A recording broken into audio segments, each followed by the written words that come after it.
السلام علیکم ورحمۃ اللہ وبرکاتہ۔ الحمد للہ رب العالمین والعاقبۃ للمتقین، الصلاۃ والسلام علی رسولہ الکریم وعلی آلہ وصحبہ اجمعین، اما بعد۔ محترم و مکرم ناظرین اکرام، میں آپ کا دینی بھائی عمران احمد سلفی، آپ سب کا استقبال ہے ہمارے اس آن لائن کورس نماز نبوی صلی اللہ علیہ وسلم اور نمازیوں کی بعض غلطیاں۔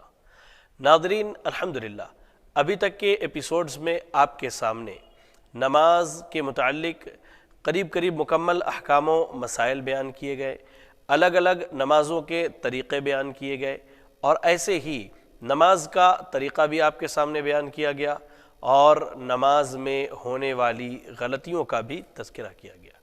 وعدے کے مطابق آج ہم آپ کے سامنے انشاءاللہ نماز کا پریکٹیکل طریقہ یعنی عملی مشق نماز کے تعلق سے آپ کے سامنے پیش کیا جائے گا۔ اللہ سے دعا کریں کہ اللہ رب العالمین ہم سب کو خیر و خوبی سے نبی اکرم صلی اللہ علیہ وسلم کی نماز سیکھنے کی توفیق عطا فرمائے، آمین۔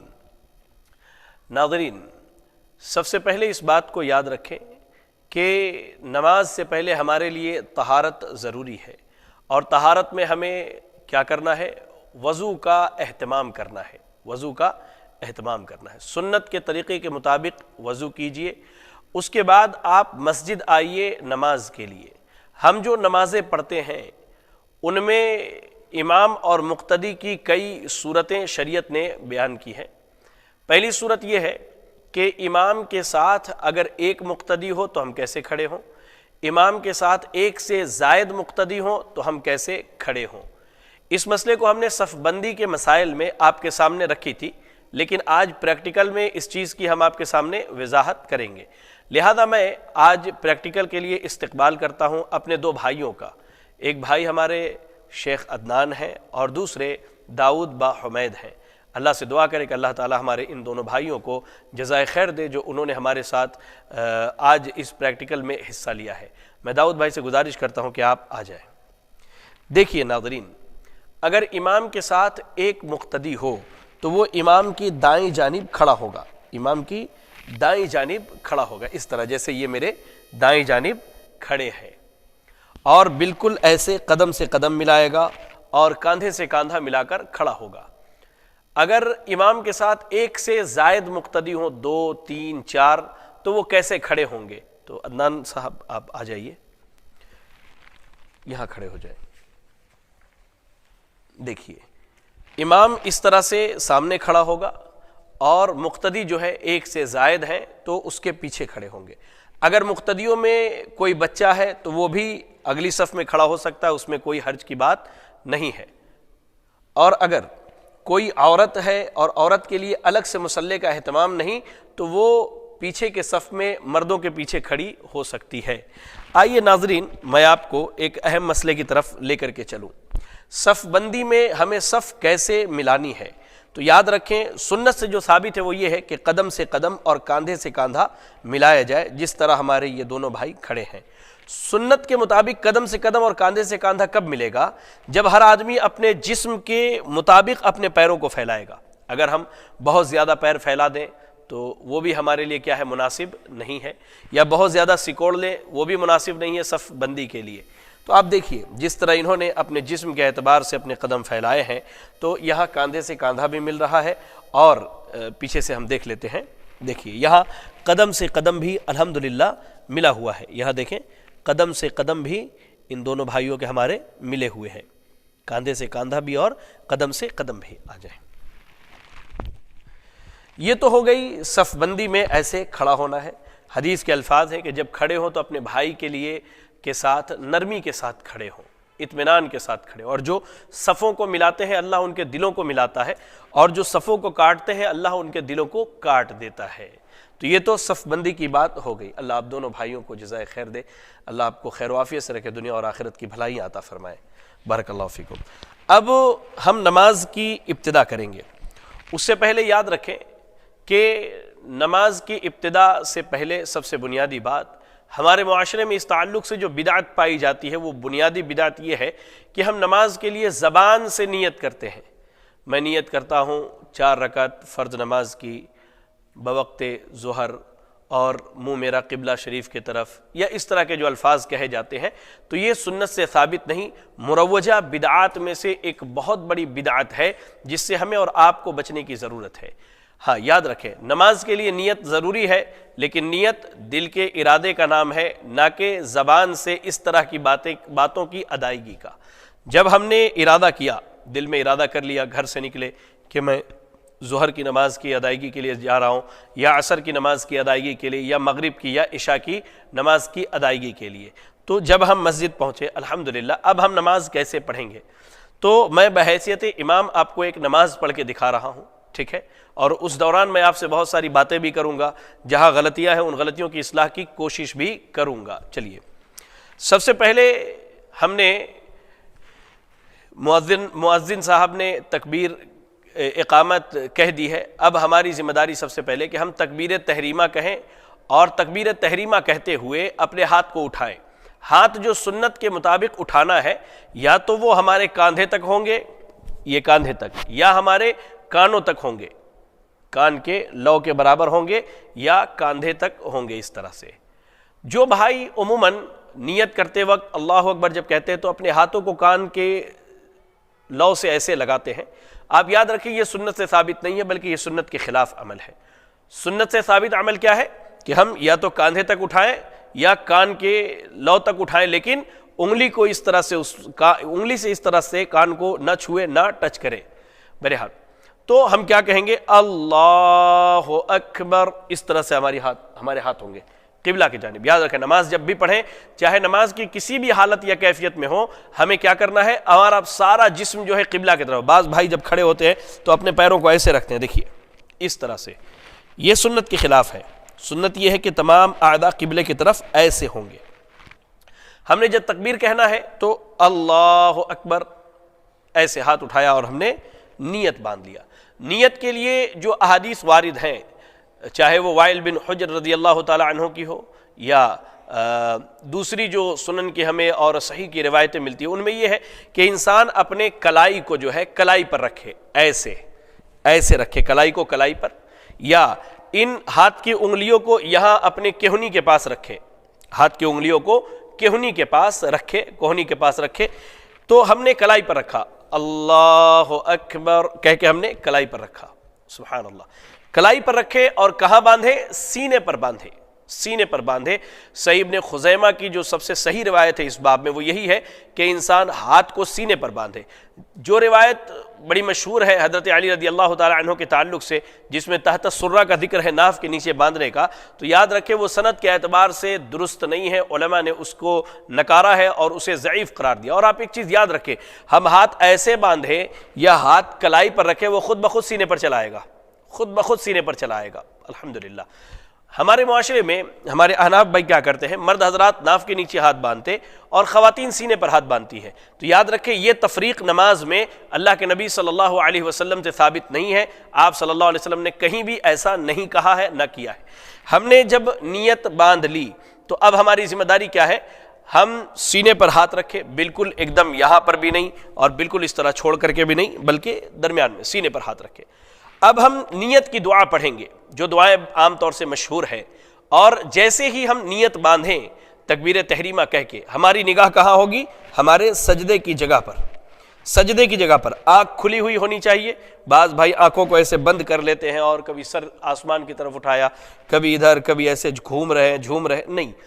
نماز میں خشوع خضوع اختیار کیجیے، ہم اللہ کے سامنے کھڑے، احکم الحاکمین کے سامنے کھڑے، بالکل نگاہ ہماری سجدے کی جگہ پر، ہم نے ایسے نیت باندھ لیا اور اس طرح سے اپنے ہاتھ کو مضبوطی سے پکڑ لیا۔ اب ہم دعا پڑھیں گے، جو مشہور دعائیں ہیں، جیسے مثال کے طور پر سبحانک اللہم وبحمدک وتبارک اسمک وتعالی جدک ولا الہ غیرک، یا وہ جو دعا مشہور ہے اللہم باعد بینی وبین خطایایا کما بعدت بین المشرق والمغرب الی آخر الحدیث۔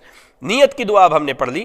اب ہماری ذمہ داری ہے کہ ہم اعوذ باللہ من الشیطان الرجیم بسم اللہ الرحمن الرحیم پڑھیں، یا اعوذ باللہ من الشیطان الرجیم من حمزہ ونفخہ ونفثہ بسم اللہ الرحمن الرحیم۔ تعوذ اور تسمیہ کے بعد ہم قرآن مجید کی تلاوت شروع کریں گے، اور شروع کہاں سے کریں گے؟ سورۃ الفاتحہ سے۔ نماز میں سورۃ الفاتحہ پڑھنا یہ امام اور مقتدی دونوں کے لیے واجب ہے۔ سری نمازوں میں امت کا اس بات پر اتفاق ہے کہ امام اور مقتدی دونوں سورۃ الفاتحہ پڑھیں گے۔ جہری نمازوں کے تعلق سے اختلاف ہے، نماز کے طریقے میں نے سورۃ الفاتحہ کے متعلق مکمل گفتگو کی ہے، اور وہ یہ ہے کہ ہم سری پڑھیں یا جہری پڑھیں، امام اور مقتدی دونوں کے لیے واجب ہے کہ وہ سورۃ الفاتحہ پڑھیں۔ ہم نے سورۃ الفاتحہ کی تلاوت شروع کی۔ بعض بھائی بڑی تیز رفتاری سے پڑھتے ہیں، الحمدللہ رب العالمین الرحمن الرحیم مالک یوم الدین ایاک نعبد و ایاک نستعین، نہیں، یہ نبی کا طریقہ نہیں ہے۔ نبی صلی اللہ علیہ وسلم کا طریقہ کیا؟ آپ اطمینان سے ٹھہر ٹھہر کے پڑھتے، الحمدللہ رب العالمین الرحمن الرحیم، ٹھہر ٹھہر کے آرام سے پڑھیں۔ سورۃ الفاتحہ ہم نے پڑھ لیا، امام کہتے ہیں غیر المغضوب علیہم ولا الضالین، پیچھے سے ہمارے بعض بھائی جو مقتدی ہیں امام سے پہلے آمین کہہ دیتے ہیں، نہیں، امام جب آمین کہے تب آپ آمین کہیے، امام جب آمین کہے تب آمین کہیے، اقتدا امام کی کرنی ہے، اس سے آگے نہیں بڑھنا ہے۔ امام نے کہا آمین تو آپ اس کے ساتھ آمین کہیے۔ اس کے بعد اب پھر سے بسم اللہ الرحمن الرحیم پڑھ کر کے ایک سورت کی تلاوت کرنی ہے، اب چاہے وہ آپ بڑی سورت پڑھیں یا مختصر سورت پڑھیں۔ سورت مثال کے طور پہ ہم نے قل هو اللہ احد لے لیا، بسم اللہ الرحمن الرحیم قل هو اللہ احد ہم نے پڑھ لیا۔ سورت کی تلاوت کے بعد اب باری ہے رکوع میں جانے کی۔ رکوع میں جانے کا طریقہ کیا ہے؟ اللہ اکبر کہتے ہوئے رفع الیدین کریں گے، اور ہاتھ کاندھے تک یا کان تک جائے گا، اور ہم بالکل رکوع میں بڑے اطمینان سے رکوع میں جائیں گے۔ رکوع میں جب ہم جائیں تو ہماری یہ دونوں ہاتھ جو ہے بالکل گھٹنے پر مضبوط ہوں گے، اور یہ ہاتھ سیدھا ہوگا۔ بعض بھائی بہت بالکل ایسے جھک جاتے ہیں رکوع میں، بعض بھائیوں کو دیکھا ایسے رکوع کرتے ہوئے، نہیں، اللہ کے نبی صلی اللہ علیہ وسلم جب رکوع کرتے تو آپ کا یہ ہاتھ جو ہے کمان کی رسی کی طرح، کمان کے ڈوری کی طرح ٹائٹ ہوتا ہے اسے بالکل، اور یہ پیٹھ جو ہے ہماری بالکل سیدھی ہو، اور سر پیٹھ کے برابر ہو، نہ بالکل ایسے ہو اور نہ ہی بالکل ایسے ہو، یہ بالکل برابر۔ رکوع میں جانے کے بعد رکوع کی جو معروف دعائیں ہیں ان میں سے کوئی بھی دعا کم از کم 3 مرتبہ، سبحان ربی العظیم، سبحان ربی العظیم، سبحان ربی العظیم۔ اب رکوع سے اٹھنے کی باری ہے، سمع اللہ لمن حمدہ، سمع اللہ لمن حمدہ کہتے ہوئے رفع الیدین کرے یا کہنے کے بعد رفع الیدین کرے۔ سمع اللہ لمن حمدہ امام اور مقتدی دونوں کہیں گے۔ ہمارے یہاں معروف کیا ہے کہ امام سمع اللہ لمن حمدہ کہتا ہے اور مقتدی ربنا ولک الحمد حمدا کثیرا طیبا مبارکا فی پڑھتے نہیں، امام اور مقتدی دونوں سمع اللہ لمن حمدہ اور ربنا ولک الحمد حمدا کثیرا طیبا مبارکا فی۔ ہم نے پڑھ لی دعا، رکوع سے اٹھنے کے بعد کی دعا، اطمینان سے ایک دم کھڑے ہو جائیے، بالکل طمانینت کے ساتھ، سکون کے ساتھ۔ نماز دراصل سکون کا نام ہے۔ اب ہمیں سجدے میں جانا ہے۔ سجدے میں جاتے وقت پہلے ہاتھ رکھیں یا پہلے گھٹنے رکھیں، تو صحیح اور راجح قول کے مطابق اور دلائل کی مضبوطی کے اعتبار سے پہلے ہاتھ رکھنا ہے، اس کے بعد گھٹنوں کو رکھنا ہے۔ اب سجدے میں جانا ہے تو ہم رکوع سے اٹھ کے ہم رفع الیدین کے لیے اب سجدے میں جانا ہے تو کیا کہیں گے؟ اللہ اکبر کہتے ہوئے اب ہم سجدے میں جب ایسے گئے تو پہلے ہاتھ رکھا، پھر ہم نے پیر کو رکھا۔ اللہ کے نبی صلی اللہ علیہ وسلم کہتے ہیں مجھے حکم دیا گیا ہے 7 اعضاء پر سجدے کروں۔ 7 اعضاء میں ایک اعضاء چہرہ جس میں پیشانی اور ناک شامل ہے، پھر اس کے بعد یہ 2 ہاتھ، پھر یہ 2 گھٹنے، اور پھر پیر پیچھے کے۔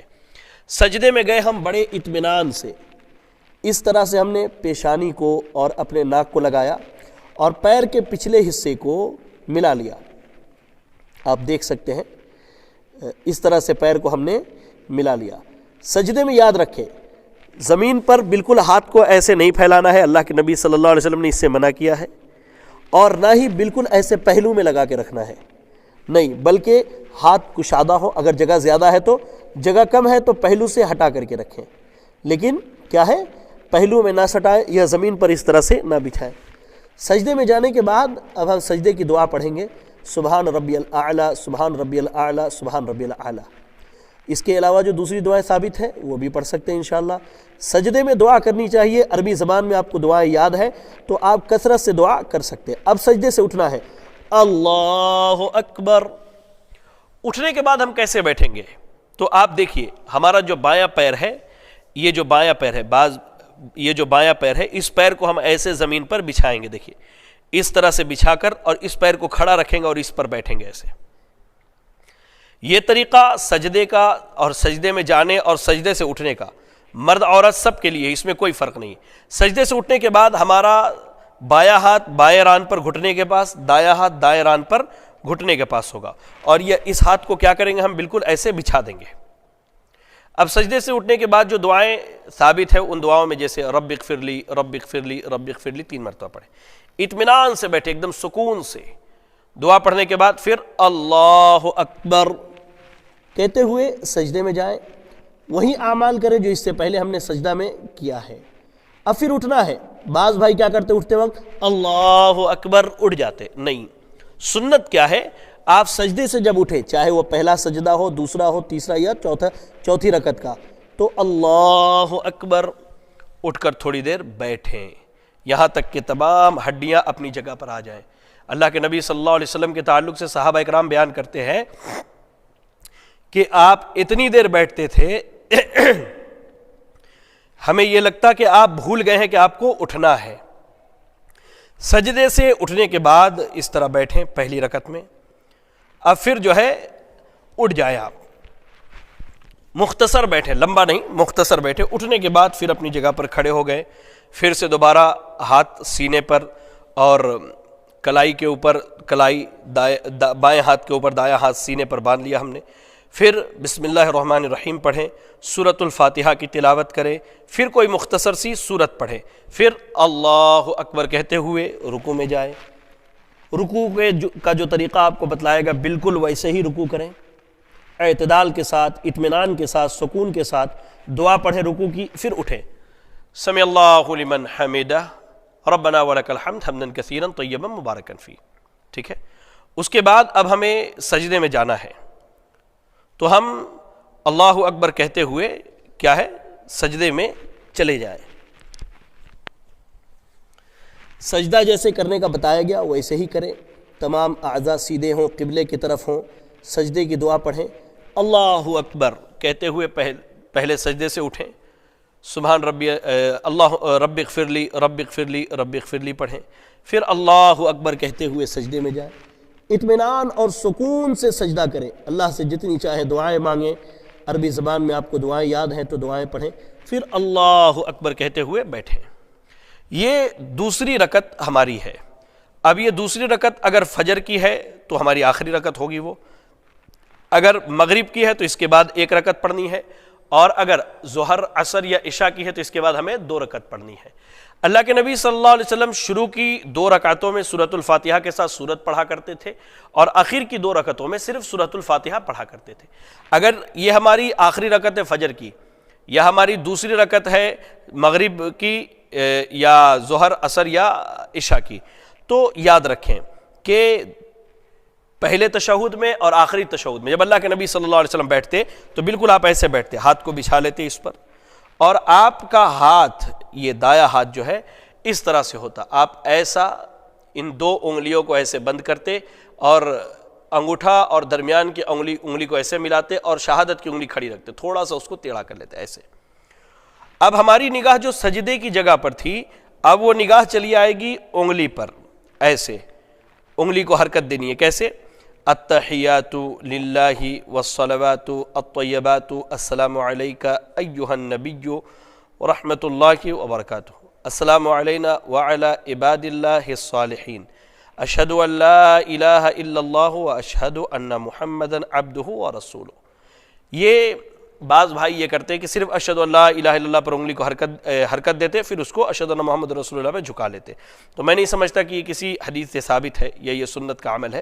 سنت یہ ہے کہ مکمل تشہد میں، چاہے آپ پہلے تشہد میں ہو یا آخری تشہد میں ہو، انگلی کو حرکت دیتے رہے۔ اس کے بعد اگر آپ 3 یا 4 رکعت کی نماز پڑھ رہے ہیں تو یہ آپ کا پہلا تشہد ہے، تو آپ چاہے تو اس میں درود شریف بھی پڑھ سکتے ہیں، یا اشہد ان محمد رسول اللہ تک پڑھ کر کے اٹھ سکتے ہیں تکبیر کہہ کے، اور اگر 2 رکعت کی نماز ہے فجر کی تو مکمل دعائیں پڑھنی جو انشاءاللہ میں آپ کو بتا رہا ہوں۔ اب آپ اٹھ گئے، اللہ اکبر، اب ہم تیسری رکعت کے لیے اٹھتے ہیں، چاہے وہ مغرب کی ہو یا عشاء ظہر یا عصر کی ہو، تو رفع الیدین کرنا ہے۔ عبداللہ ابن عباس رضی اللہ تعالیٰ عنہما کہتے ہیں کہ اللہ کے نبی صلی اللہ علیہ وسلم رفع الیدین کرتے اور پھر سے نیت باندھے، اب کیا ہے، اب سورۃ الفاتحہ بسم اللہ پڑھنا ہے، سورۃ الفاتحہ پڑھنی ہے سری آواز میں خاموشی کے ساتھ، ایسا پڑھیں کہ ہمارے زبان اور ہمارے چہرے سے لگے یا ہماری داڑھی وغیرہ کے حرکت سے لگے کہ ہم پڑھ رہے ہیں، جیسے مثال کے طور پہ ایسے اس طرح سے، یہ سنت سے ثابت ہے۔ اس کے بعد اللہ اکبر کہہ کے ہم رکوع میں جائیں، سجدہ کریں۔ 3 رکعت کی نماز ہے تو بیٹھ جائے، آخری تشہد ہے۔ 4 رکعت کی نماز ہے تو پھر اٹھیں گے 1 رکعت کے لیے، اور آخری تشہد میں جب ہم بیٹھیں گے، مثال کے طور پہ ہم سجدے سے اٹھنے کے بعد آخری تشہد میں بیٹھیں، تو آخری تشہد میں ہمیں جس طرح ہم پہلے تشہد میں بیٹھتے ویسے نہیں بیٹھنا ہے، بلکہ ہمارا یہ جو پیر ہے، یہ بایاں پیر جو ہے آپ دیکھ لیجئے دائیں پیر کے نیچے آئے گا، اور ہم جسم کے اس حصے پر بیٹھیں گے اپنے کولہے پر، اس طرح سے یہ ایسے بیٹھیں گے ہم۔ دیکھیے یہ پیر بالکل یہاں سے نکلا ہوا ہوگا، یہ پیر ایسے زمین پر کھڑا ہوگا، اور ہم بالکل ایسے اطمینان سے بیٹھے ہوں گے۔ اب جب ہم بیٹھیں گے تو اس صورت میں پھر جس طرح ہم نے پہلے تشہد میں انگلی کو میں گرہ بنایا تھا اور اس طرح سے اپنی انگلی کو کھڑی رکھی تھی، ہم نے کھڑی رکھیں گے اور کلمات پڑھیں گے، التحیات للہ والصلوات الطیبات السلام علیک ایھا النبی ورحمۃ اللہ وبرکاتہ۔ اس کے بعد تحیات کے بعد درود ابراہیمی پڑھیں گے، اور ہماری نگاہ کہاں ہوگی؟ ہماری انگلی پر ہوگی۔ اللہم صلی علی محمد وعلی آل محمد کما صلیت علی ابراہیم وعلی آل ابراہیم انک حمید مجید، اللہم بارک علی محمد وعلی آل محمد کما بارکت علی ابراہیم وعلی آل ابراہیم انک حمید مجید۔ یہ ہو گیا۔ اس کے بعد بھی دعائیں ثابت ہیں، جیسے اللہم انی اعوذ بک من عذاب القبر واعوذ بک من فتنة المسیح الدجال واعوذ بک من فتنة المحیا والممات، اللہم انی اعوذ بک من المأثم والمغرم، اللہم انی ظلمت نفسی ظلما کثیرا لا یغفر الذنوب الا انت فاغفر لی مغفرة من عندک وارحمنی انک انت الغفور الرحیم۔ اگر اس کے بعد بھی دعائیں مانگنا چاہے تو دعا پڑھ سکتے ہیں، مثال کے طور پہ اللہم ربنا آتنا فی الدنیا حسنۃ وفی الآخرۃ حسنۃ وقنا عذاب النار، اور جو دیگر دعائیں ہیں، کیونکہ تشہد میں دعا قبول ہوتی ہے۔ اگر ساری دعاؤں سے فارغ ہو گئے تو دائیں طرف السلام علیکم ورحمۃ اللہ، بائیں طرف السلام علیکم ورحمۃ اللہ، یہ ہماری نماز کیا ہے؟ ہو گئی۔ اب امام ہے تو دائیں جانب سے ایسے گھوم کر کے مقتدیوں کی طرف چہرہ کر لے، یا بائیں جانب سے بھی گھوم سکتے ہیں۔ بعض بھائی نماز کے ختم ہوتے ہی اپنے سر پہ اس طرح ہاتھ رکھ کر کے کچھ کلمات پڑھتے ہیں، یہ سنت سے اور صحیح احادیث سے ثابت نہیں ہے۔